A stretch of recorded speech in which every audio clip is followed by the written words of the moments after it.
വീണ്ടും ഒരു പ്രഭാതം കൂടി കാണുവാൻ സ്വർഗത്തിലെ ദൈവം കൃപ ചെയ്തതിനെ ഓർത്ത് ദൈവത്തെ സ്തുതിക്കുന്നു. एक और सवेरा हमें प्रभु ने दान दिया है और प्रभु ने हमें अनुग्रह दिया है, इसलिए परमेश्वर को हम स्तुति धन्यवाद देते हैं। ഈ ശുശ്രൂഷയിലൂടെ ദൈവനാമം മഹത്വപ്പെടുമാറാകട്ടെ. तो इस सेवकाई के द्वारा परमेश्वर के नाम की ऊंचाई होने पाए। ഏവർക്കും ഈ ശുശ്രൂഷയിലേക്ക് ഹാർദവമായ സ്വാഗതം. हम आप सभी को इस सेवकाई में स्वागत करते हैं। ഇന്ന് ധ്യാനത്തിനായി തിരഞ്ഞെടുത്തിരിക്കുന്നതായ തിരുവചന ഭാഗം വിശുദ്ധ മത്തായിയുടെ സുവിശേഷം. വിശുദ്ധ आज വിശുദ്ധ बरनबास മത്തായിയുടെ സുവിശേഷം 21-ാം അധ്യായം 20, 21, 22 വാക്യങ്ങൾ. आज के मनन के लिए लिया हुआ जो वचन है वो मत्ती के सुसमाचार उसके 21वें अध्याय उसके 21-22 वचनों को हम पढ़ेंगे।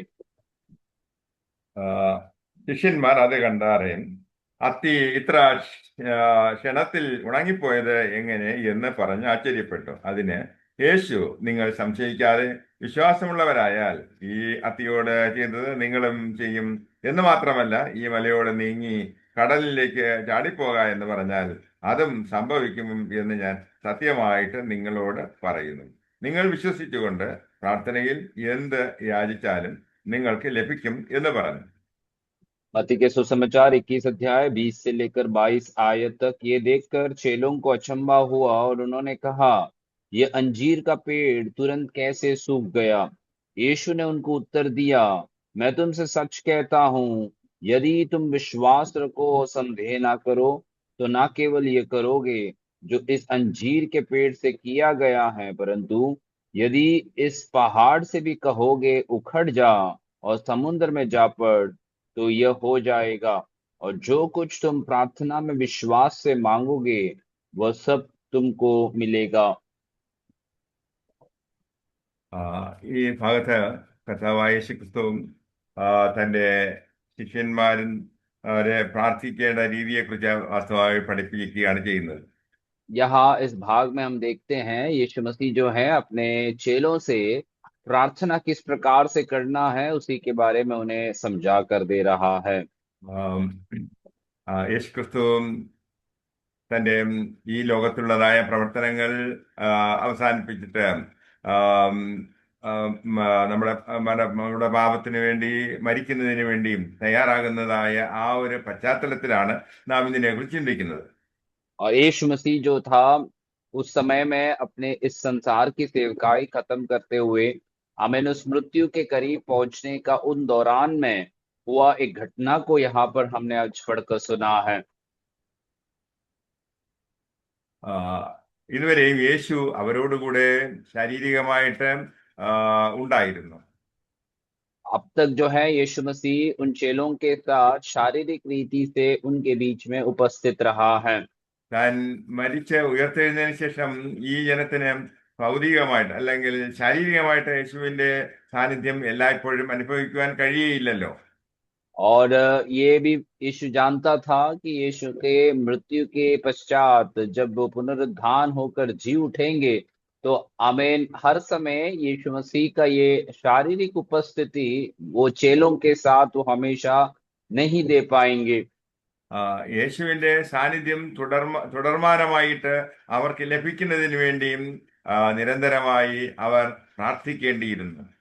और यीशु मसीह के इस उपस्थिति को लगातार अपने जीवन में अनुभव करने के लिए यीशु चाहता था कि ये चेले जो हैं आगे भी निरंतर इस विषय के लिए प्रार्थना करते रहें। അവർ പ്രാർത്ഥിക്കുമ്പോൾ യേശുവിന്റെ സാന്നിധ്യം അവർക്ക് അനുഭവിക്കുവാൻ കഴിയും. और जब वे प्रार्थना करेंगे तब वे परमेश्वर की उपस्थिति को अपने जीवन में अनुभव कर पाएंगे। യേശുവിന്റെ സംരക്ഷണം അവർക്ക് ലഭിക്കും. और जब वे प्रार्थना करेंगे तो यीशु मसीह की जो सुरक्षा है और जो ख्याल का अनुभव है वो उनके जीवन में अनुभव करेंगे। അതിലുപരിയായിട്ട് ഓരോ നിമിഷവും അവരുടെ ആവശ്യങ്ങൾ നിറവേറ്റി കൊടുക്കുന്നതിനും ഈ യേശുവിന് കഴിയും. और इतना ही नहीं, एक एक पल जो है इनकी आवश्यकताओं को पूरा कर देने के लिए यीशु मसीह से संभव होगा। മരണശേഷവും യേശുവുമായിട്ട് കൂട്ടായ്മ ആചരിക്കുവാൻ തക്കവണ്ണം നമുക്ക് നൽകിയിരിക്കുന്നതായ ഉപാധി അത്രേ പ്രാർത്ഥന എന്ന് പറയുന്നത്. और इतना ही नहीं, मृत्यु के बाद भी हमारे वो यीशु मसीह के साथ संगति बनाए रखने के लिए हमारे लिए दिया हुआ एक हल के रूप में है प्रार्थना, जो प्रभु हमसे कहता है। ശിഷ്യന്മാർക്ക് മാത്രമല്ല നമുക്കും നമ്മുടെ ജീവിതത്തില് നിരന്തരമായിട്ട് ദൈവത്തിന്റെ സാന്നിധ്യം അനുഭവിപ്പാനും ദൈവത്തിൻ്റെതായ നന്മകൾ പ്രാപിക്കുന്നതിനും അവന്റെ സംരക്ഷണയും അതുപോലെ പ്രൊട്ടക്ഷൻ, നമ്മുടെ ആവശ്യങ്ങളെല്ലാം പ്രൊട്ടക്ഷനും എല്ലാം തരുന്നതിന് കർത്താവിനോട് നാം നിരന്തരം പ്രാർത്ഥിക്കണം. और इतना ही नहीं, हमें याद रखना है कि सिर्फ चेलों को नहीं, हम सबको भी हमें निरंतर रीति से उसकी उपस्थिति को अनुभव करने के लिए, उसकी सुरक्षा को अनुभव करने के लिए और परमेश्वर के द्वारा आशीषों को हमारे जीवन में अनुभव करने के लिए हमें भी प्रार्थना में बने रहना जरूरी है। പ്രാർത്ഥിക്കുന്ന ഒരു വ്യക്തി വളരെ വിശ്വാസത്തോടുകൂടി കോൺഫിഡൻസോടുകൂടി എന്റെ ദൈവം മതിയായവൻ എന്നുള്ളതായ ഉറച്ച ഒരു വിശ്വാസം ഉണ്ടായിരിക്കണം. और प्रार्थना करने वाला व्यक्ति को हमेशा बड़े विश्वास के साथ और बड़े हियाव के साथ मेरे प्रार्थना सुनने वाला परमेश्वर है, वो ये बात का एक भरोसा रहना है। ഈ കാര്യത്തിൽ എന്നെ സഹായിക്കുവാൻ എന്റെ കർത്താവിന് കഴിയും എന്നുള്ളതായ ഉറച്ച ഒരു തീരുമാനം, ഒരു വിശ്വാസം നമുക്ക് ആവശ്യമായിരിക്കും. जिस विषय के लिए वे प्रार्थना करता है, उस विषय में प्रभु उनकी सहायता कर सकते हैं। ये एक ठोस हमें निर्णय के साथ एक विश्वास भी उनके जीवन में होना है। തിരുവചനം വായിക്കുന്നതിലൂടെ, വചന ധ്യാനത്തിലൂടെ നമ്മുടെ കർത്താവിനെ അധികമായിട്ട് നമുക്ക് മനസ്സിലാക്കുവാൻ കഴിയും. और आमीन, प्रभु का वचन पढ़ने से, वचन मनन करने से आमीन, हमारे परमेश्वर जो है हमारी सहायता कर सकता है। इन बातों को हम जानते हैं। നാം പ്രാർത്ഥിക്കുന്നതായ കർത്താവിനെ കുറിച്ച് വ്യക്തമായ ഒരു ധാരണ, ഒരു അറിവ് നമുക്ക് ഇല്ല എങ്കിൽ പലപ്പോഴും നമ്മുടെ പ്രാർത്ഥനകൾ പരിമിതപ്പെട്ടു പോകാറുണ്ട്. हम प्रार्थना करने के समय में ये बात को ध्यान रखना है कि यदि हमारे पास वो पर्याप्त परमेश्वर के विषय में जो प्रकाशन यदि नहीं है, तो कई बार हमारी प्रार्थनाओं का उत्तर उसी में रुकावट हो जाते हैं। അനേക വ്യക്തികളുടെ ജീവിതത്തിൽ ദൈവം ചെയ്തതായ അത്ഭുതങ്ങളെ കുറിച്ചുള്ള സാക്ഷ്യങ്ങൾ കേൾക്കുമ്പോൾ ഈ ദൈവത്തിന്റെ പ്രവൃത്തിയെക്കുറിച്ച്, അസാധാരണമായ ദൈവ പ്രവൃത്തികളെ കുറിച്ച്, ശക്തിയെ കുറിച്ച് നമുക്ക് ഉൾക്കൊള്ളുവാൻ കഴിയും. और कई लोगों के जीवन में परमेश्वर ने किए हुए कार्यों का जब गवाहियों को जब हम सुनते हैं, तो असाधारण रीति से जो परमेश्वर ने उनके लिए कार्य किया है, उन बातों को हम अपने जीवन में समझ पाते हैं। യേശു ഒരു ദിവസം പ്രഭാതത്തിൽ ശിഷ്യന്മാരുമായിട്ട് നഗരത്തിലേക്ക് മടങ്ങിപ്പോകുന്ന സമയത്ത് യേശുവിന് വിശപ്പുണ്ടായി. और यीशु मसीह यहाँ पर इस घटना में हम देखते हैं कि एक दिन सवेरे के समय में अपने चेलों के साथ लौट कर जाने के समय में उसे भूख लगने लगा। യേശുവും ഈ ഭൂമിയിലായിരുന്നപ്പോൾ തന്റെ ദിവ്യത്വം മാറ്റിവെച്ചിട്ട്, തന്റെ ദിവ്യ സ്വഭാവം മാറ്റിവെച്ചിട്ട് സാധാരണ മനുഷ്യനായിട്ട് ജീവിച്ചു എന്നുള്ളതിന്റെ അടയാളമത്രേ യേശുവിനും വിശന്നു എന്ന് ഇവിടെ എഴുതിയിരിക്കുന്നത്. यीशु मसीह ने अपने जीवन में जो है अपने आमीन जो परमेश्वर होने का वो आमीन अनुभव को हटाकर रखकर पूर्ण मनुष्य बनकर आमीन इस पृथ्वी में उसने कार्य किया। उसके बारे में यहाँ पर एक सबूत के रूप में हम देख सकते हैं कि यीशु मसीह को उस दौरान भूख लगने लगा। യേശു അതിൽ ആ വൃക്ഷത്തിൽ നോക്കിയപ്പോൾ ഫലമൊന്നും ഉണ്ടായില്ല, വളരെയധികം ഇലകൾ മാത്രം ഉണ്ടായിരുന്നു. और जब उस अंजीर के पेड़ के पास जब यीशु आमीन आकर देखा, तो वहां उस पेड़ में कोई फल तो नहीं था, परंतु केवल पत्ते ही पत्ते थे। ഫലമൊന്നും ഇല്ലാകിയാൽ യേശു ഇങ്ങനെ പറഞ്ഞു, ഇനി നിന്നിൽ ഒരു നാളും ഫലം ഉണ്ടാകാതെ പോകട്ടെ എന്ന് അതിനോട് പറഞ്ഞു. ക്ഷണത്തിൽ അത് ഉണങ്ങിപ്പോയി. और जब उसके पास आकर जब उसमें कोई फल नहीं देखा, तो यीशु मसीह ने इस प्रकार से कहा कि अब से आगे की ओर तुझ में कोई फल ना बने। और आमीन, क्षण भर में वो अंजीर का पेड़ जो है वो सूख गया। ഈ ഉണങ്ങിപ്പോയ അത്തി നമ്മെ പഠിപ്പിക്കുന്നത് ഫലമില്ലാത്തതായ ഇസ്രായേൽ ജനതയുടേതായ മതപരമായ ജീവിതത്തെക്കുറിച്ചും അതിനുണ്ടാകുന്ന ന്യായവിധിയെക്കുറിച്ചും അത്രേ സൂചിപ്പിക്കുന്നത്. और इस फल रहित इस अंजीर का पेड़ हमें ये बात को सिखाता है कि इजरायली जो समाज जो थी, वो रीति रिवाजों में जुड़कर उनके अंदर कोई फल ना लाने के अनुभव, और ऐसे अनुभव में रहने वालों के जीवन में किस प्रकार से परमेश्वर अपना आमीन न्याय को चुकाता है, इत्यादि बातों को ये आमीन पेड़ के आमीन संदर्भ में हम पढ़ सकते हैं। അത്തി എന്ന് പറയുന്നത് ഇസ്രായേലിനെ സൂചിപ്പിക്കുന്നതായിട്ട് നാം മനസ്സിലാക്കുന്നു. हम ये बात को समझते हैं कि आमीन जो जो अंजीर है वो इजरायली समाज को दर्शाता है। ദൈവത്തിന്റെ വളരെയധികം നീരസത്തിനും അതുപോലെ ന്യായവിധിക്കും വിധേയമായിട്ടുള്ളതായ ഒരു ജനതയത്രേ ഇസ്രായേൽ ജനങ്ങൾ. परमेश्वर के आमीन जो एक प्रकार का आमीन जो निराशा की बात अनुभव है, और परमेश्वर का न्याय का जो अनुभव है वो हासिल किया हुआ एक समाज है इजरायली लोग जो हम कहते हैं। അവരുടേതായ അനുസരണക്കേട് നിമിത്തം, അത് മാത്രമല്ല ഈ ശാപം യേശുവിനെ ക്രൂശിച്ചത് നിമിത്തമുള്ള ശാപം ഞങ്ങളുടെ മേൽ വരട്ടെ എന്ന് സ്വയം അവർ ശാപം ഏറ്റുവാങ്ങിയ ജനങ്ങളത്ര. और इतना ही नहीं था कि वे लोग अपने अनाज्ञाकारिता के कारण जो दंड उन्होंने अपने ऊपर उठाया है, इतना ही नहीं, साथ साथ यीशु मसीह को क्रूस पर चढ़ाने का जो दोष है, जो हमें न्याय है, वो हम हमें अपना लेंगे, इत्यादि बातों के कारण उनके जीवन में इतना सब कुछ हुआ है। അതുകൊണ്ട് അവർ സ്വന്തം രാജ്യത്തിൽ നിന്നും അത് ചിതറപ്പെട്ട ലോകം മുഴുവനും അലഞ്ഞു തിരിഞ്ഞു നടന്നതായ ഒരു വിഭാഗം ജനമായി പിന്നത്തേതിൽ നമുക്ക് കാണുവാൻ കഴിയും. और इसी कारणवश हम देखते हैं अपने राष्ट्र से अलग होकर तितर बितर होकर रहने वाली अनुभव आमीन आने वाले इतिहास के पन्नों में हम देख पाते हैं, और आमीन उनका जीवन ऐसा ही आमीन कईयों का जीवन खत्म हो जाता है। അങ്ങനെ ലോകത്തിന്റെ വിവിധ ഭാഗങ്ങളിൽ ചിതറപ്പെട്ടതിൽ ഒരു വിഭാഗം നോർത്ത് ഈസ്റ്റ് ഇന്ത്യയിലും വന്ന് താമസിച്ചു. और ऐसे विभिन्न क्षेत्रों में जाकर आमीन जीवन जिए हुए लोगों में आमीन एक भाग जो है भारत के उत्तर पूर्व इलाकों में भी हम उन लोगों को देख पाते हैं। ആ നഷ്ടപ്പെട്ടു പോയതായ ഗോത്രം മടങ്ങി ഇസ്രായേലിലേക്ക് പോകുന്നതിന് തയ്യാറായിക്കൊണ്ടിരിക്കുന്നു. और वो जो गोत्र जो है, वो जो आमीन वो जो जाति जो है, वो जो नष्ट हुआ है, वो लौट कर इजराइल जाने के लिए अपनी तैयारियों को कर रहा है। ഇത്ര ക്ഷണത്തില് ഈ അത്യാവശ്യം മുടങ്ങിപ്പോയത് എന്ത് എന്ന് ശിഷ്യന്മാർ യേശുവിനോട് ചോദിച്ചു. और चेलों ने यीशु मसीह से सवाल करने लगे कि इतने आमीन तुरंत कैसे ये अंजीर के पेड़ सूख गया। യേശു അവരോട് പറഞ്ഞത്, നിങ്ങൾ സംശയിക്കാതെ വിശ്വാസമുള്ളവരായാൽ ഈ അത്തിയോട് ചെയ്തത് നിങ്ങളും ചെയ്യും എന്ന് പറഞ്ഞു. और यीशु मसीह ने तब वहां पर उनसे ये बात का उत्तर दिया कि यदि तुम भी बिना आमीन संकोच किए आमीन इस प्रकार से, इस जैसे मैंने अंजीर के पेड़ से कहा, तुम भी कहोगे तो वैसा ही तुम्हारे साथ होगा। നമ്മുടെ പ്രാർത്ഥനകൾ പലപ്പോഴും ഫലം കാണാതിരിക്കുന്നത് വിശ്വാസം ഇല്ലാത്തത് കൊണ്ടത്ര ഇതിൽ നിന്ന് നാം മനസ്സിലാക്കേണ്ടത്.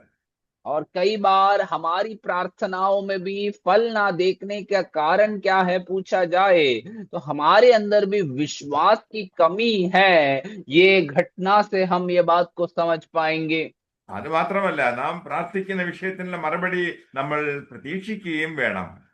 और इतना ही नहीं, हमें ध्यान रखना है जिस विषय के लिए हम प्रार्थना कर रहा है, उस विषय के प्रति हमें उत्तर के लिए हमें इंतजार भी करना है। യേശു പറഞ്ഞപ്പോൾ ഈ അത്തിക്ക് സംഭവിച്ചതുപോലെയുള്ളതായ അത്ഭുത പ്രവർത്തികൾ നമ്മൾ സംസാരിക്കുമ്പോഴും ഉണ്ടാകുമെന്ന് യേശു പറഞ്ഞു. और यीशु मसीह जिस प्रकार से कहने के समय में वहां पर जो कार्य हुआ, ऐसे कार्य हम कहने के समय में भी होगा, ऐसे यीशु मसीह कह रहा है। അത് മാത്രമല്ല, യേശു പറഞ്ഞു, ഈ മലയോട് നീ കടലിൽ ചാടിപ്പോക എന്ന് പറഞ്ഞാൽ അത് സംഭവിക്കുമെന്ന് സത്യമായിട്ട് ഞാൻ നിങ്ങളോട് പറയുന്നു. इतना ही नहीं, यीशु मसीह कहता है यदि तुम इस पहाड़ से कूद कर उस आमीन पानी में जा पड़ या समुद्र में जा पड़, ऐसे यदि आप कहोगे तो वो भी तुम्हारे से संभव होगा। അതുകൊണ്ട് ഇഫക്റ്റീവ് ആയിട്ടുള്ള പ്രാർത്ഥന എന്ന് പറയുന്നത് അത് വിശ്വാസത്തിൽ അടിസ്ഥാനമായിട്ടുള്ളതായ ഒന്നാണ്. और इसलिए एक प्रभावशाली प्रार्थना विश्वास में केंद्रित रहता है।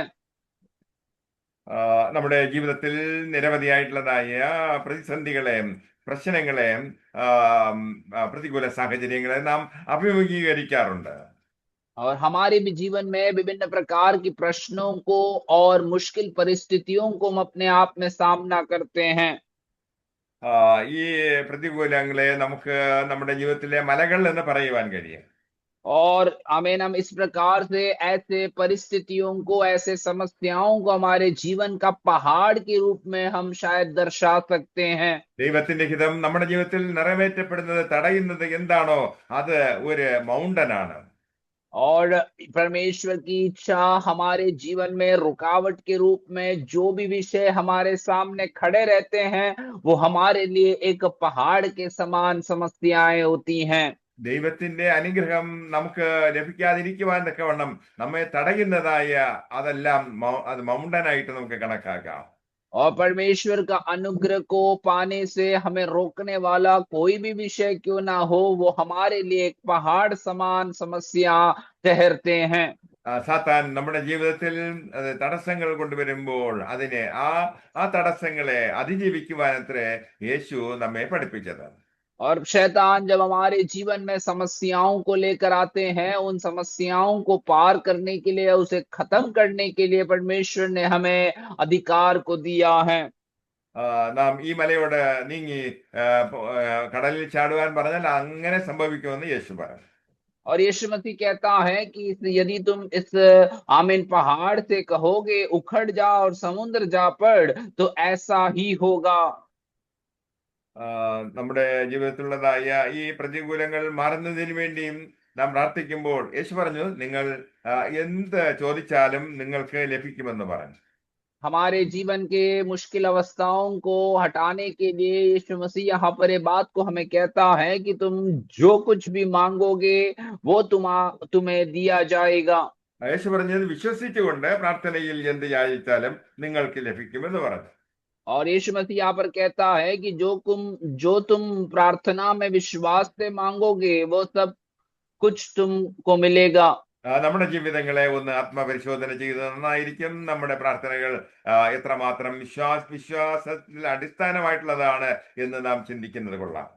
हमारे जीवन को यदि हम आमीन इस प्रकार से यदि जांचेंगे तो अच्छा होगा कि हमारे विश्वास जीवन में हमारी अनुभव किस प्रकार का है। നമുക്ക് ദൈവത്തോട് പ്രാർത്ഥിക്കുന്നതായ വ്യക്തിക്ക് എന്തെങ്കിലും ആവശ്യപ്പെടുന്ന ഒരു വ്യക്തിയെ സംബന്ധിച്ചിടത്തോളം അവൻ ക്രിസ്തുവിന്റെ ഒരു അനുയായി ആയിരിക്കണം. और प्रार्थना करने वाला व्यक्ति और यीशु मसीह को आमीन यीशु मसीह से कुछ मांगने वाला व्यक्ति हमेशा ये बात को ध्यान रखना है कि वो यीशु मसीह का अनुकरण करने वाला एक व्यक्ति होना है। യേശുവിന്റെ ശിഷ്യന്മാരെ സംബന്ധിച്ചിടത്തോളം അവർ സർവവും ഉപേക്ഷിച്ചിട്ട് യേശുവിനെ പിൻഗമിച്ചവരായിരുന്നു. और यीशु मसीह के चेलों के संबंधित देखा जाए तो उन्होंने अपना जीवन का सब कुछ त्याग कर यीशु मसीह के पीछे होने के लिए भी उन्होंने समर्पित किए हुए हैं। അങ്ങനെയുള്ള വ്യക്തികൾ യേശുവിനോട് വിശ്വാസത്തോടുകൂടി എന്ത് പ്രാർത്ഥിച്ചാലും ലഭിക്കുമെന്ന് യേശു പഠിപ്പിച്ചു. और ऐसे विश्वास से ऐसे आमीन समर्पण के साथ निकले हुए लोग विश्वास के साथ जो भी प्रार्थना करते हैं वो उनके जीवन में वो पूरा होता है। അവർ സുവിശേഷത്തിന്റെ വ്യാപ്തിക്ക് വേണ്ടിയും കഠിനമായിട്ട് അധ്വാനിച്ചവരായിരുന്നു. और वे इतना ही नहीं, वे सुसमाचार को बढ़ाने के लिए वे कठिन रूप से मेहनत किए हुए लोग भी थे। ദൈവവേലക്കാരായിരിക്കുന്ന നമ്മെ സംബന്ധിച്ചിടത്തോളം ഇത് വളരെ അത്യന്തം ഉത്സാഹം പകരുന്നതായ ഒരു പ്രസ്താവന അത്രേ. प्रभु का वचन से संबंधित परमेश्वर के लोग होने के नाते हमें भी अपने जीवन में बड़ी उत्साह देने वाला एक विषय यह है। ഇങ്ങനെ ദൈവവേലയിലായിരിക്കുന്ന വ്യക്തികൾക്ക് ഒരു നന്മയും മുടക്കാതെ ദൈവം അത്ഭുതകരമായിട്ട് നടത്തിയ സാക്ഷ്യങ്ങൾ നിരവധി നമ്മൾ കേട്ടിട്ടുണ്ട്. ऐसे परमेश्वर की उपस्थिति में प्रभु के कार्य में निकले हुए लोगों के जीवन में परमेश्वर ने कोई भी भलाई वस्तुओं को रोक न रखते हुए इनके जीवन में आशीष दिया हुआ कई गवाहियों को हम सुन पाते हैं। അതിലുപരിയായിട്ട് ക്രിസ്തുവിന് വേണ്ടി ജീവിക്കുന്നതായ വ്യക്തിയായിരിക്കണം. और इतना ही नहीं, दूसरी बात हमें वचन में पढ़ने में मिलता है कि वो परमेश्वर के लिए उपयोगी बनने वाला एक व्यक्ति होना है। അപ്പോ ക്രിസ്തുവിനെ അനുഗമിക്കുകയും ക്രിസ്തുവിന്റെ സുവിശേഷത്തിന് വേണ്ടിയും അധ്വാനിക്കുകയും ക്രിസ്തുവിന് വേണ്ടി ജീവിക്കുകയും ചെയ്യുന്നതായ ഒരു വ്യക്തിയെ സംബന്ധിച്ചിടത്തോളം വിശ്വാസത്തോടുകൂടി അവൻ പ്രാർത്ഥനയിൽ എന്ത് ചോദിച്ചാലും നൽകാമെന്ന് യേശു ഉറപ്പ് നൽകുന്നു. जो व्यक्ति यीशु मसीह का अनुकरण करता है, जो व्यक्ति यीशु मसीह के लिए अपना जीवन जीता है, और जो व्यक्ति यीशु मसीह का नाम का प्रचार में अपने जीवन को समर्पित करता है, उन्हीं के जीवन में यीशु मसीह ये वायदा देता है कि जो तुम बातों को विश्वास से प्रार्थना करोगे, वो सब कुछ तुम्हारे लिए हो जाएगा. ഹാഫ് ഹാർട്ടഡ് ആയിട്ടുള്ളതായ അർത്ഥ മനസ്സോടുള്ളതായ പ്രാർത്ഥനകൾ അല്ല, കർത്താവിന് ആവശ്യമായിരിക്കുന്ന പൂർണ്ണ ഹൃദയത്തോടു കൂടിയുള്ളതായ സമർപ്പണവും പ്രാർത്ഥനയുമാണ് ദൈവം അംഗീകരിക്കുന്നത്. आधा मन से करने वाली प्रार्थनाएं और विश्वास नहीं यीशु मसीह जो स्वीकार करता है, परंतु यीशु मसीह पूर्ण मन से हम उसे विश्वास करना है और पूर्ण मन से हम उनसे प्रार्थना करना है, तभी परमेश्वर का अद्भुत काम को हम देख पाएंगे. കർത്താവെ, നീ എന്നെ സഹായിച്ചെങ്കിൽ മാത്രമേ എനിക്ക് മുന്നോട്ട് പോകാൻ കഴിയുള്ളൂ, മറ്റൊരു മാർഗവുമില്ല, മറ്റൊരു സഹായവുമില്ല എന്നുള്ളതായ ആ ഒരു ബോധ്യത്തോടു കൂടി ഡെസ്പെറേറ്റ് ആയിട്ട് കർത്താവിനെ നാം ശരണപ്പെടുകയാണെങ്കിൽ നിശ്ചയമായിട്ടും നമ്മുടെ പ്രാർത്ഥനയ്ക്ക് മറുപടി ലഭിക്കും. यीशु मसीह से यदि हम कहते हैं कि प्रभु आप हमारी सहायता किए बिना हम अपने जीवन में आगे नहीं बढ़ पाएंगे, और प्रभु में निर्भर होकर यदि हम अपने यात्रा को बढ़ाते हैं, तभी परमेश्वर अपने कार्यों को हमारे जीवन में सफल कर पाते हैं. നാം ദൈവത്തിന്റെ സന്നിധിയിൽ വളരെ വിനയത്തോടു കൂടിയും നമ്മൾ തന്നെ സമർപ്പിച്ചുകൊണ്ട് നാം പ്രാർത്ഥിക്കണം. और इतना ही नहीं, प्रभु की उपस्थिति में बड़ी नम्रता के साथ हम अपने आप को समर्पित करते हुए हमें प्रार्थना करना है. നമ്മുടെ ജീവിതത്തിൽ വന്നുപോയ കുറവുകളും പാപങ്ങളും ഉണർന്നുകൊണ്ട് തകർന്ന ഹൃദയത്തോടു കൂടിയും നാം ദൈവസന്നിധിയിൽ കടന്നു ചെല്ലുകയാണെങ്കിൽ ദൈവം നമ്മെ ഒരു നാളും ഉപേക്ഷിക്കുകയില്ല. हमारे जीवन में आया हुआ कमी को, हमारे जीवन में आया हुआ पाप की बातों को यदि हम टूटे मन के साथ प्रभु की उपस्थिति में जाकर उससे क्षमा मांगते हैं और प्रार्थना करते हैं, तो कभी भी वो परमेश्वर हमें त्यागने वाला, छोड़ने वाला प्रभु नहीं है. നമ്മുടെ പാപങ്ങളെ ഓർത്ത് അനുതാപത്തോടു കൂടി നാം ദൈവത്തിന്റെ സന്നിധിയിൽ കടന്നു ചെല്ലുന്നതിന് തയ്യാറാകുന്നില്ല എങ്കിൽ ഒരു മലയല്ല, ഒരു കല്ല് പോലും നീങ്ങിപ്പോകത്തില്ല. और हमारे प्रार्थनाओं में हम एक टूटे हुए मन के साथ यदि प्रभु की उपस्थिति में नहीं जा रहे हैं, तो हमारे सामने आने वाला पहाड़ ही नहीं, एक छोटा पत्थर भी हिल नहीं पाएगा.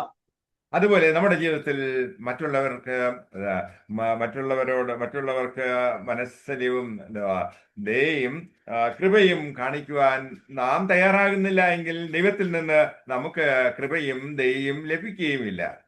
इतना ही नहीं, हम अपने जीवन में दूसरों के प्रति दया और उपकार की भावनाओं को करने के लिए हमारा मन यदि तैयार नहीं होते हैं, तो परमेश्वर भी हमारे लिए इस प्रकार से दया और उपकार करने के लिए वो तैयार नहीं होगा. നമ്മുടെ ജീവിതത്തിൽ ദൈവത്തിന്റെ കൃപയും ദൈവത്തിന്റെ ഫേവറും ദൈവത്തിന്റെ കരം നമുക്ക് അനുകൂലമായിരിക്കണമെങ്കിൽ നാം എന്ത് ചെയ്യണം? നാം മറ്റുള്ളവരോട് ക്ഷമിക്കുന്നവരായിരിക്കണം. यदि हमारे जीवन में परमेश्वर का हमें अनुग्रह और कृपा बना रहना है, तो हमें क्या करना है कि हमें दूसरों के ऊपर दया और क्षमा करने वाला व्यक्ति हमें बनना है. പർവ്വത സമാനമായിട്ടുള്ളതായ പ്രശ്നങ്ങൾ നമ്മുടെ മുമ്പിൽ നിന്നും നീക്കപ്പെടുന്നത് ദൈവത്തിന്റെ പരിശുദ്ധാത്മാവിൻ്റെതായ ശക്തമായിട്ടുള്ളതായ പ്രവർത്തനം കൊണ്ട്, ചലനം കൊണ്ടത്രയാണ്. पर्वत समान प्रश्न और समस्याएं हमारे सामने से कब हटता है पूछे जाते हैं, तो हमें जब हमारे समर्पण और प्रार्थना परमेश्वर की ओर लगी रहती हैं, उसी वक्त सारी समस्याएं हट जाती हैं. സഖരിയാവിന്റെ പ്രവചനം 4-ാം അധ്യായം 6 മുതലുള്ളതായ ചില വാക്യങ്ങൾ നോക്കാം. जकरिया नबी की पुस्तक 4 अध्याय उसके 6 से लेकर कुछ आयतों को हम पढ़ेंगे. സഖരിയ പ്രവാചകന് ദൂതൻ മുഖാന്തരം ലഭിച്ചതായ എന്താണ് അരുളപ്പാടിനെ കുറിച്ച് അത്ര ഇവിടെ പറയുന്നത്. और जकरिया नबी को जो है परमेश्वर के स्वर्गदूत के द्वारा मिला हुआ जो संदेश को वहां पर बताया जाता है. സൈന്യത്താലല്ല ശക്തിയാലുമല്ല എന്റെ ആത്മാവിനാത്രേ എന്ന് സൈന്യങ്ങളുടെ യഹോവ അരുളി ചെയ്യുന്നു. और सेनाओं का परमेश्वर यूं कहता है, ना तो बल से ना तो शक्ति से, परंतु मेरी आत्मा के द्वारा होगा. അപ്പോ സൈന്യത്തിന്റെ ശക്തി കൊണ്ട് അല്ലെങ്കിൽ ജഡീകമായിട്ടുള്ളതായ പ്രവൃത്തികൾ കൊണ്ട് ചെയ്യുന്നത് നിലനിൽക്കുന്നതായ ഒന്നല്ല.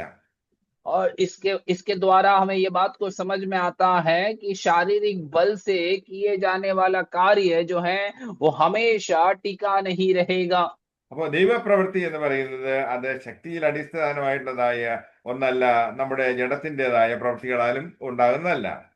और परमेश्वर का कार्य जो है हमारे बल से किए जाने वाला या फिर हमारे शारीरिक अनुभव से किए जाने वाला कोई कार्य नहीं है। അത്ഭുതങ്ങൾ നമ്മുടെ ജീവിതത്തിൽ സംഭവിക്കുന്നത് ദൈവത്തിന്റെ ആത്മാവിൻ്റെതായ ചലനം കൊണ്ടാണ്.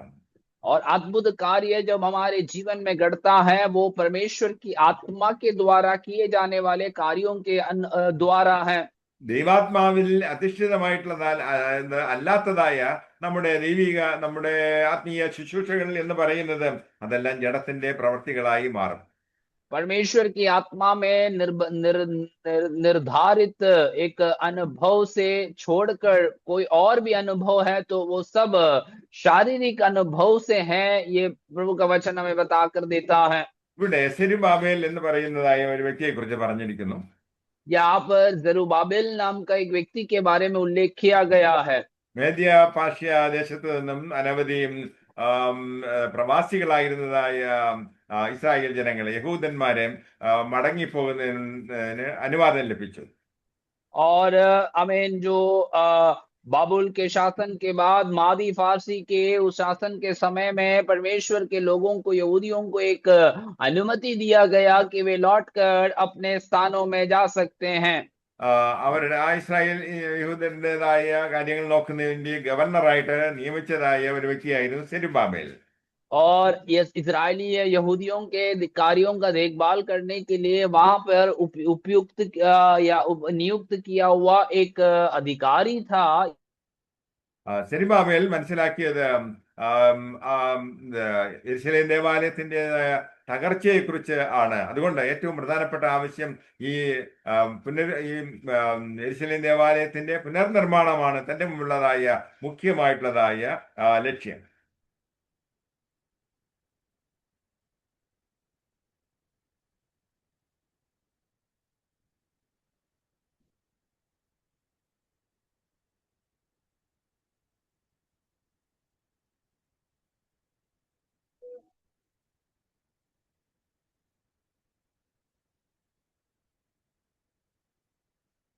നെറ്റിന്റെ പ്രോബ്ലം ഉണ്ടെന്ന് തോന്നുന്നില്ല.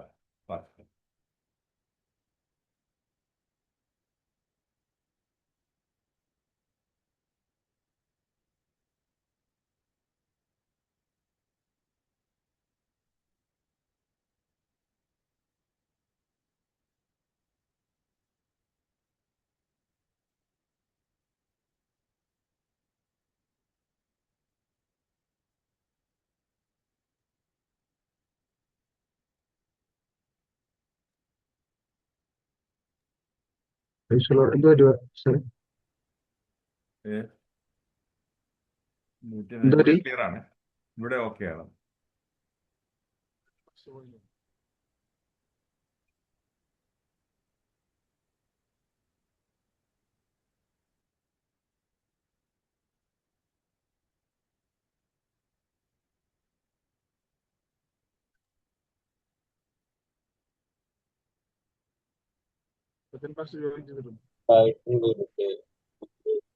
പാസ്റ്ററെ കറണ്ട് പോയായിരുന്നു പാസ്റ്ററെ, sorry. Okay okay, praise the Lord, praise the Lord. സെരുബ്ബാബേലിന്റെ പ്രധാനമായ ലക്ഷ്യം തകർന്നതായ യെരൂശലേം ദേവാലയം അല്ലെങ്കിൽ വീണ്ടും പണിയുക എന്നുള്ളതാണ്. जरुब्बाबेल का एकमात्र लक्ष्य यह था कि जो टूटा हुआ परमेश्वर का आराधनालय है उसे लौटाकर या पुनर्स्थापित कराना है। എന്നാൽ താൻ ഇതിന്റെ പുനർനിർമ്മാണം ആരംഭിച്ചതായ സന്ദർഭത്തിലും അവിടെയുള്ളതായ തദ്ദേശീയരായ ആളുകളിൽ നിന്ന് വളരെയധികം എതിർപ്പുകൾ തനിക്ക് നേരിടേണ്ടി വന്നു. परंतु इस पुनर्निर्माण के समय में जब उन्होंने कार्य शुरुआत किया तो वहां के स्थानीय लोगों के द्वारा बहुत सारे रुकावट को उन्होंने अपने जीवन में अनुभव किया। അപ്പോൾ ഈ അദ്ദേഹത്തിന് ദൈവത്തിൽ നിന്ന് കിട്ടിയതായ ആലോചന അല്ലെങ്കിൽ പ്രവാചകനിലൂടെ ലഭിച്ചതായ അരുളപ്പാടാണ് നാം ഇവിടെ വായിച്ച് കേട്ടത്. അതായത് സെരുബ്ബാബേലിന്റെ കൈ ഈ ആലയത്തിന് അടിസ്ഥാനം ഇട്ടിരിക്കുന്നു, അവന്റെ കൈ തന്നെ അത് തീർക്കും. और तब परमेश्वर की ओर से जो आमीन संदेश को उन्होंने पाया था, उसी के बारे में प्रभु का वचन वहां पर लिखा हुआ है कि जरुब्बाबेल के द्वारा इसका नींव ठहराया गया है, तो उसी के द्वारा परमेश्वर का कार्य उसे पूरा करेगा। ഇവിടെ ചോദിക്കുന്നതാണ്, സെരുബ്ബാബേലിന്റെ മുമ്പിലുള്ളതായ മഹാപർവ്വതമേ നീ ആർ? और यहाँ पर सवाल इस प्रकार से पूछा जाता है कि हे जरुब्बाबेल, तेरे सामने जो महापर्वत है वो कौन है? മഹാപർവ്വതമേ നീ വെറും ഒരു സമഭൂമിയായി മാറുവാൻ പോവുകയാണ് എന്ന് ദൈവത്തിന്റെ അരുളപ്പാട്. और ऐसे आगे लिखा जाता है कि हे पर्वत, तू आमीन समतल हो जाएगा। तू कौन है जो प्रभु के सामने खड़ा रहता है? തനിക്ക് ഏറ്റവും വലിയ പ്രതികൂലമായി വന്നത് ആ കാലഘട്ടങ്ങളിലെ പേർഷ്യയിലെ രാജാവ് ഈ പ്രവർത്തനം നിർത്തിവെക്കുന്നതിന് വേണ്ടി ഒരു ഉത്തരവിട്ടു. और जरुब्बाबिल के समय में, उस समय में जो परमेश्वर का भवन का निर्माण कार्य जो हो रहा था, उसी को रोकने के लिए एक अधिकारी ने वहां पर अपने आदेश दे रखे थे। അപ്പോ ഏറ്റവും വലിയ മഹാപർവ്വതം എന്ന് പറയുന്നത് ആ കാലഘട്ടത്തെ പേർഷ്യയിലെ രാജാവായിരുന്നു. और उस समय का सबसे बड़ा आमीन जो पहाड़ है, उस समय का जो शासन करने वाला उस फारसी राजा का जो शासन था। എന്നാൽ 16 വർഷങ്ങൾക്ക് മുമ്പ് സൈറസ് ഈ ദേവാലയത്തിന്റെ പുനർനിർമ്മാണത്തിന് ഉത്തരവിട്ടിരുന്നു. परंतु 16 साल से पहले जो था, उस परमेश्वर के आराधनालय को आमीन निर्माण करने के लिए कुस्रू राजा ने आदेश दे रखे थे। സൈറസിനെ കുറിച്ച് പറയുന്നത് എസ്തർ രാജ്ഞിയുടെ മകനായിരുന്നു അദ്ദേഹം എന്നാണ്. कुस्रू राजा के बारे में इस प्रकार से कहा जाता है, इतिहास बताते हैं कि वो एस्तर रानी का बेटा था। ആ പ്രവർത്തനം അന്നത്തെ സൈറസിൻ്റെതായ ആ ഉത്തരവിനെ ക്യാൻസൽ ചെയ്യുന്ന ഒരു പ്രവൃത്തിയാണ് ഇപ്പോൾ ഉണ്ടായിരിക്കുന്നത്. और उस कुस्रू राजा के द्वारा जो आदेश दिया हुआ था, उसी को निष्कासित करने वाला एक नया आदेश यहाँ पर हम इस वचन में देख पाते हैं। സെരുബ്ബാബേലിന്റെ മുമ്പിലുള്ള മഹാപർവ്വതമേ നീ ആർ എന്ന് ദൈവം ചോദിക്കുന്നു. परंतु परमेश्वर ये बात को पूछता है, हे बड़े पहाड़, तू क्या है जो जरुब्बाबेल के सामने खड़ा रहता है? പർവ്വതമേ നീ സമഭൂമിയായി തീരുമെന്ന് പറഞ്ഞു. और प्रभु का वचन कहता है कि हे बड़े पहाड़, तू मैदान हो जाएगा। ഡേറിയസ് ഒന്നാമൻ ഈ രാജാവിനെ കൊന്നുകളഞ്ഞു. दारा राजा जो था वो आकर इस राजा को खत्म कर दिया।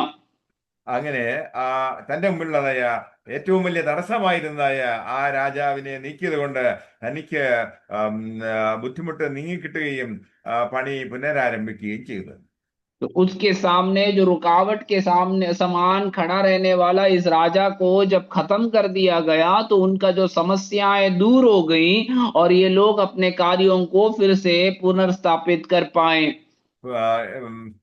ദേവാലയത്തിന്റെ പണിയിൽ ഏർപ്പെട്ടിരുന്നതായ ആളുകളുടെ കരങ്ങളെ ദുർബലപ്പെടുത്തുന്നതായ രീതിയിലായിരുന്നു അവിടെയുള്ളതായ ആളുകളുടെ എതിർപ്പ്. उस परमेश्वर के मंदिर के पुनर्निर्माण के कार्यों को करने वाले लोगों को थका देने वाला या निराशा में डालने वाला कार्य था ये जो काम विरोध करने वालों का कार्य। 16 വർഷങ്ങൾക്ക് മുമ്പ് ആരംഭിച്ചതായ പണി പല സന്ദർഭങ്ങളിലും തടസ്സപ്പെട്ടു. 16 साल पहले उन्होंने जो मंदिर के पुनर्निर्माण के कार्य को शुरुआत किया था, कई दफा उनको उसके बीच में रुकावट को सामना करना पड़ा। എന്നാൽ സെരുബ്ബാബേലിന്റെ കൈ തന്നെ ആ പണിക്ക് അടിസ്ഥാനമിട്ടു എങ്കിൽ ഈ ആലയത്തിന് അടിസ്ഥാനമിട്ടിരിക്കുന്നു, അവന്റെ കൈ തന്നെ അത് തീർക്കും എന്ന് സൈന്യങ്ങൾ ദൈവത്തിന്റെ അരുളപ്പാട്. परंतु जिस जरुब्बाबेल के द्वारा इस मंदिर के पुनर्निर्माण के लिए जो कार्य शुरुआत किया गया है, उसी के द्वारा प्रभु खत्म करेगा, ये बात के आमीन घोषणा को, आज्ञा को परमेश्वर देता है। പണി ആരംഭിക്കുമ്പോൾ ഇടുന്നതായ കല്ലാണല്ലോ അടിസ്ഥാന കല്ല്. और एक काम का शुरुआत में डालने वाला जो पत्थर के रूप में हम नींव के पत्थर के रूप में हम उसे कहते हैं। പണി പൂർത്തിയാകുമ്പോൾ അവിടെ സ്ഥാപിക്കുന്നതായ മറ്റൊരു കല്ലുണ്ട്, അതിനെ ടോപ്പ് സ്റ്റോൺ എന്ന് പറയും. और आमीन एक काम समाप्त होने के पश्चात आमीन डालने वाला एक और पत्थर है, उसे हम आमीन ऊपर का पत्थर के रूप में कहते हैं। ഇപ്പോൾ സെരുബാബേലിന്റെ ഈ അടിസ്ഥാനമിട്ടതായ ഈ പണിയും അത് പൂർത്തീകരിക്കുന്നതിനും സെരുബാബേലിന് കഴിയും എന്ന് സൈന്യങ്ങൾ ദൈവമായ യഹോവ അരുളപ്പാട് നൽകി. यहाँ पर जेरुब्बाबेल के द्वारा जो कार्य का आमीन जो जो जो आमीन शुरुआत किया गया, उसी के द्वारा उस कार्य का समाप्ति भी होगा, ये प्रभु का वचन कहता है। ക്രിസ്തു തന്റെ സഭയെ സ്ഥാപിച്ചതും തന്റെ ശരീരം അത് തകർക്കപ്പെട്ട് ഏൽപ്പിക്കുകയും ഉയർത്തെഴുന്നേൽക്കുകയും ചെയ്തു. ഈ വിശ്വാസത്തിന്റെ അടിസ്ഥാനത്തിലത്രേ ക്രിസ്തുവിന്റെ സഭ ആരംഭിച്ചിരിക്കുന്നത്. मसीह ने अपनी कलीसिया को शुरुआत किया और उसका नींव डाला, और वही मसीह हमारी आमीन इस कलीसिया का समाप्ति भी है, ये प्रभु का वचन हमें याद दिलाता है। ആഗോള ക്രൈസ്തവ സഭയുടെ അടിസ്ഥാനം എന്ന് പറയുന്നത് എന്താണ്? യുഗങ്ങളുടെ പാറയായ ക്രിസ്തുവാണ്. आमीन सारे मसीह कलीसिया जो आमीन इस सारे संसार में हम देखते हैं, उन सब का जो नींव कौन है कहा गया, तो यीशु मसीह जो हमारा चट्टान है वही है। ദൈവസഭ പണിയുന്നതിന് വേണ്ടി 1-ാം നൂറ്റാണ്ട് മുതൽ അനേകം വിശുദ്ധന്മാരും വളരെയധികം ത്യാഗങ്ങൾ സഹിക്കേണ്ടി വന്നു. परमेश्वर की कलीसिया का निर्माण कार्य में आमीन पहले शताब्दी से लेकर कई मसीह आमीन भक्तों ने इस कार्य के लिए अपने जान को भी देना ऐसा आवश्यक हुआ। എല്ലാ കാലഘട്ടത്തിലും ദൈവസഭ പണിയുമ്പോൾ അനവധിയായിട്ടുള്ളതായ വെല്ലുവിളികളും പ്രതികൂലങ്ങളും ദൈവമക്കൾക്ക് നേരിടേണ്ടി വന്നു. हर समय में कलीसिया का निर्माण के समय में आमीन परमेश्वर के लोगों को अपने जीवन में समस्याओं को सामना करना पड़ा। സന്ദർഭങ്ങളിൽ ദൈവത്തിന്റെ മക്കൾ കർത്താവിൽ ആശ്രയിച്ചു. और ऐसे सारे संदर्भ में परमेश्वर के प्रिय लोगों ने प्रभु में अपना भरोसा को रखा था। പരിശുദ്ധാത്മാവിന്റെ ശക്തിയാൽ അവർ നിറയപ്പെട്ടു. और वे लोग जो हैं पवित्र आत्मा के सामर्थ्य में वे भर उठे। നമ്മുടെ ഈ ക്രിസ്തീയ ജീവിതത്തിൽ, വിശ്വാസ ജീവിതത്തിൽ നിരവധിയായിട്ടുള്ള വെല്ലുവിളികൾ ഉണ്ടാകുമ്പോൾ, സാത്താൻ പലതരത്തിലുള്ളതായ തടസ്സങ്ങൾ കൊണ്ടുവരുമ്പോൾ നമുക്കും വിശ്വാസം ആവശ്യമായിരിക്കുന്നു. हमारे जीवन में भी जब विभिन्न प्रकार की आमीन चुनौतियां उठती हैं और विश्वास के आमीन जो कार्यों को हम अपने जीवन में आमीन अपने आप में अपनाना है और उसी में हमें दृढ़ रहना है। സഭയുടെ വളർച്ചയിൽ എല്ലാ കാലഘട്ടത്തിലും പരിശുദ്ധാത്മാവിന്റെ ശക്തമായ പ്രവർത്തനങ്ങൾ ഉണ്ടായിട്ടുണ്ട്. और कलीसिया के बढ़ोतरी में हर समय पवित्र आत्मा का एक आमीन एक सामर्थ्य कार्य आमीन हमेशा हम देखते हैं। നമുക്ക് സഹായമായിട്ട് സ്വർഗത്തിൽ നിന്നും ശക്തി ഇറങ്ങി വരും. हमारी सहायता के लिए स्वर्ग से परमेश्वर अपना आमीन सामर्थ्य को हमारे लिए देगा। ഇവിടെ താൻ പണിയുന്നത് അതിനെ കുറിച്ച് വിശദീകരിച്ചിരിക്കുന്നത് കൃപ കൃപ എന്ന് പറഞ്ഞുകൊണ്ട് അതെ കൃപ കൃപ എന്ന് പറഞ്ഞുകൊണ്ട് അവൻ ആർപ്പോടുകൂടി അതിനെ ആണിക്കല്ല് കയറ്റുമെന്നാണ്. और यहाँ पर इस कार्य का निर्माण के समय में आमीन प्रभु का अनुग्रह अनुग्रह ऐसे कहकर वे आमीन आमीन उसके नींव को डालेंगे। इस प्रकार से प्रभु का वचन बताता है। സഭയുടെ വളർച്ച എന്ന് പറയുന്നത് അത് പരിശുദ്ധാത്മ ശക്തിയാലുള്ളത് അത്രേ.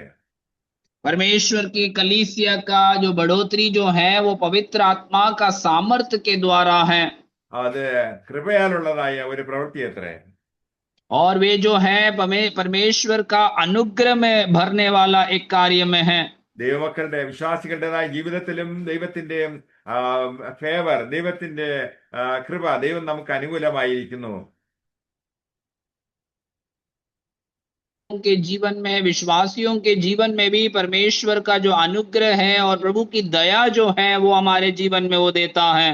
നമ്മുടെ സഭാപ്രവർത്തനങ്ങളെല്ലാം തന്നെ ആർപ്പോടുകൂടി ഉത്സാഹത്തോടുകൂടി നമുക്ക് ചെയ്യുവാൻ കഴിയുന്നത് ഈ കൃപയിൽ ആശ്രയിക്കുന്നത് കൊണ്ടാണ്.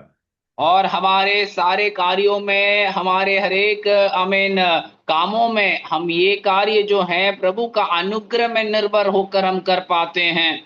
അതുകൊണ്ട് ദൈവം നമുക്ക് നമ്മോട് കൂടെ ഉണ്ടെങ്കിൽ അസാധ്യമായിട്ട് ഒന്നുമില്ല.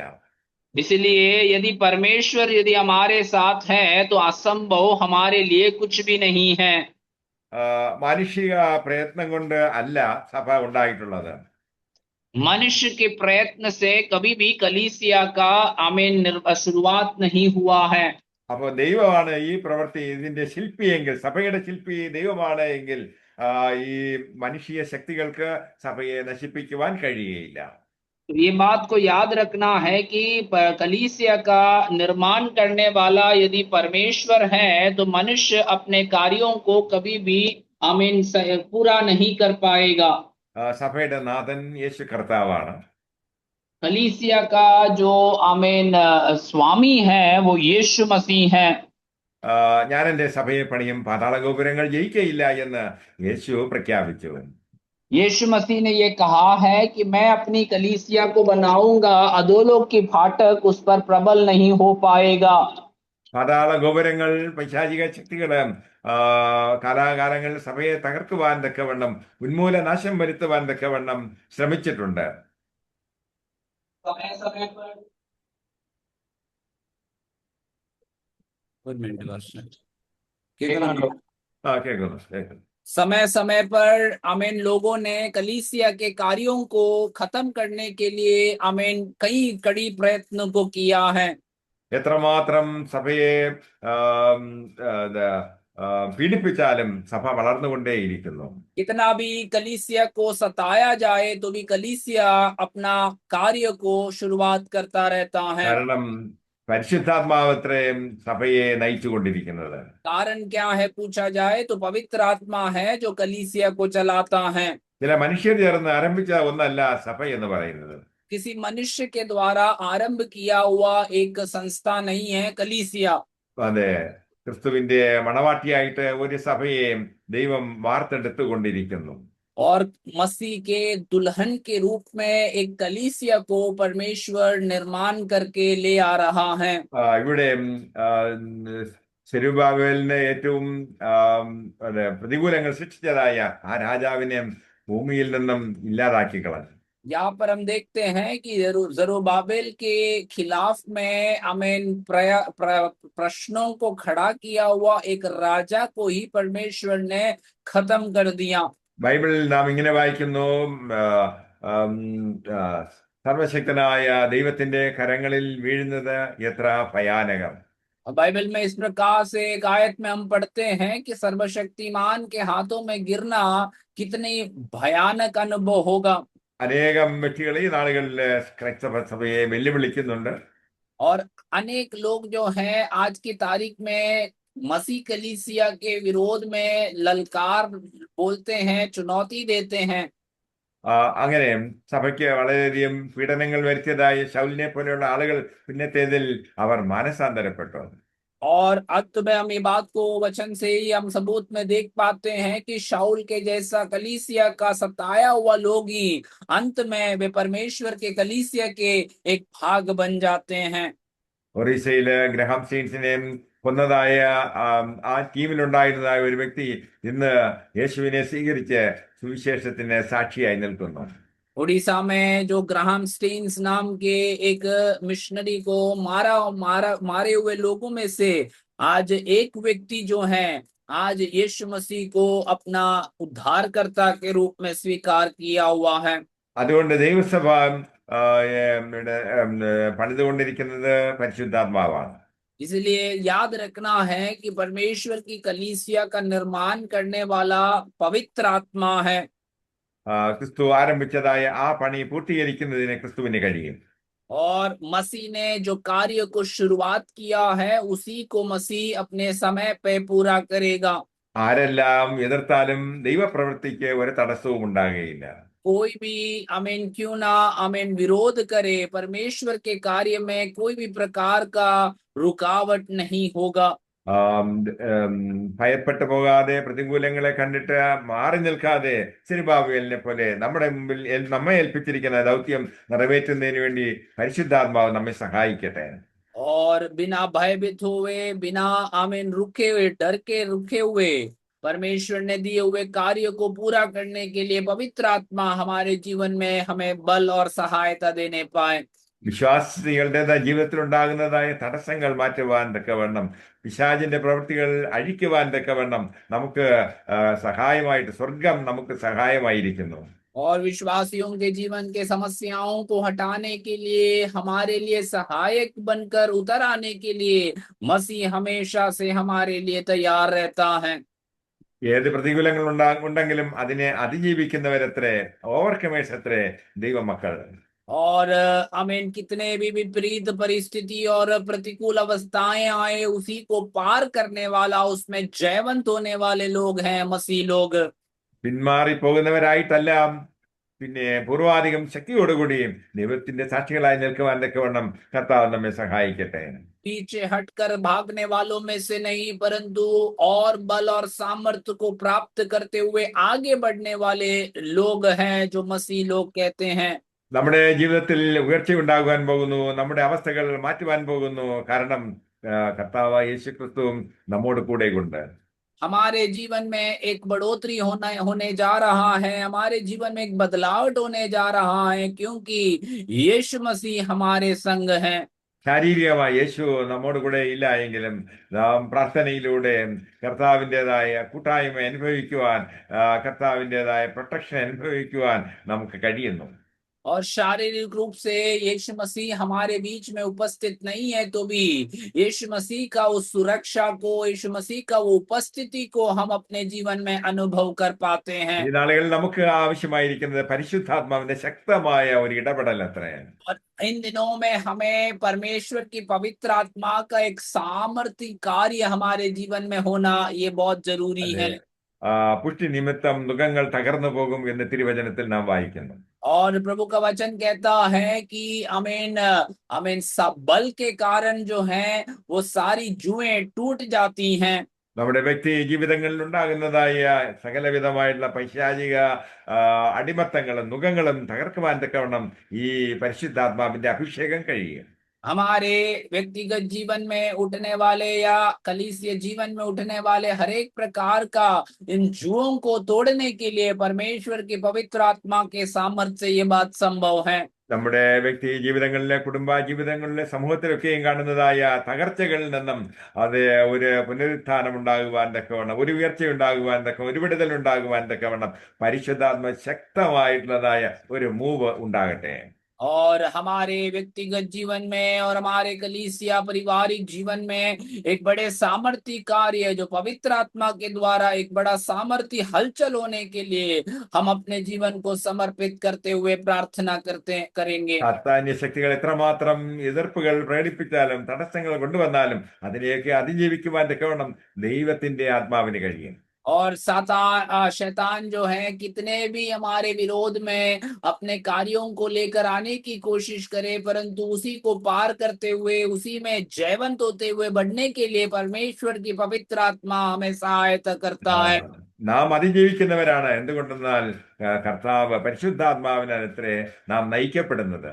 हम हर एक परिस्थिति के ऊपर जयवंत होकर चलते हैं। कारण क्या है पूछे जाए तो पवित्र आत्मा का सामर्थ्य में हम अपने जीवन को चलाते हैं। ദൈവത്തിന്റെ വിശ്വസ്തയോടുകൂടിയും വിശ്വാസത്തോടുകൂടി നാം ആയിരിക്കുകയാണ് എങ്കിലും നമ്മുടെ ജീവിതത്തില് കർത്താവിൻ്റെതായ സകലവിധമായ അനുഗ്രഹങ്ങൾ നമുക്ക് പ്രാപിക്കുവാൻ കഴിയും. यदि हम अपने जीवन में विश्वास योग्यता के साथ और विश्वास के साथ इस जीवन को हम ले चलते हैं, तो परमेश्वर के अनुग्रह और आशीषों को हम अपने जीवन में प्राप्त कर पाएंगे। നാം ക്രിസ്തുവിന് വേണ്ടി ജീവിക്കുന്നവരാണെങ്കിൽ നമ്മുടെ ജീവിതത്തിൽ ഒരു നന്മയും മുടക്കുകയില്ല. हम मसीह के लिए जीवन जीने वाले हैं, तो मसीह हमारे जीवन में कोई भी प्रकार की आशीषों को वो आमीन पीछे नहीं छोड़ेगा।